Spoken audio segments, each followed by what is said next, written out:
राज्यामध्ये 22 जुलैपासून ओबीसींच्या जन आक्रोश यात्रेला सुरुवात होणार असून या यात्रेमध्ये ओबीसी आंदोलक लक्ष्मण हाके आणि नवनाथ वाघमारे यांच्यासह ओबीसी नेते सहभागी असणार आहेत। राज्यामधील ओबीसी समाजाच्या मनामधील आक्रोश आम्हाला सरकारपर्यंत पोहोचवायचा आहे, त्यासाठीच ही यात्रा काढत असून 22 जुलैला या यात्रेची सुरुवात जालन्यातल्या दोडडगाव येथे मंडल स्तंभाला अभिवादन करून करण्यात येणार असल्याची माहिती ओबीसी नेते नवनाथ वाघमारे यांनी माध्यमांशी बोलताना दिली आहे।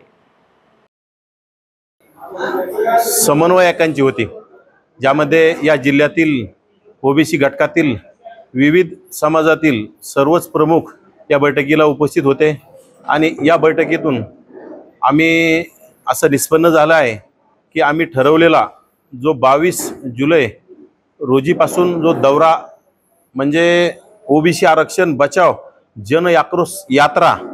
याला दौरा म्हणता येणार नाही, ही यात्रा आहे। सुरुवातीला आम्ही विरा मेडिसिटी हॉस्पिटलमधून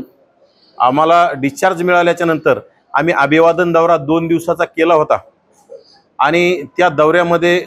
उत्स्फूर्त असा प्रतिसाद आमच्या ओबीसी बांधवांनी आम्हाला दिला आणि त्यानंतर मधल्या काही काळात बाकी काही महत्त्वाचे काही विषय असल्यामुळे दौरा तात्पुरता स्थगित होता।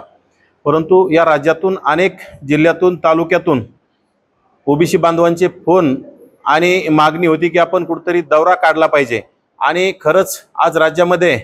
ओबीसींच्या मनामध्ये आक्रोश आहे आणि ओबीसींचा जो जन आक्रोश आम्हाला या राज्य सरकारपर्यंत पोहोचवायचा आहे, त्यासाठी हा यात्रा आम्ही सुरू करत आहोत। ही यात्रा उद्या 22 जुलैपासून सकाळी 9 वाजता आम्ही मौजे दोदडगाव तालुका अंबड येथील या देशातील प्रथम मंडल स्तंभ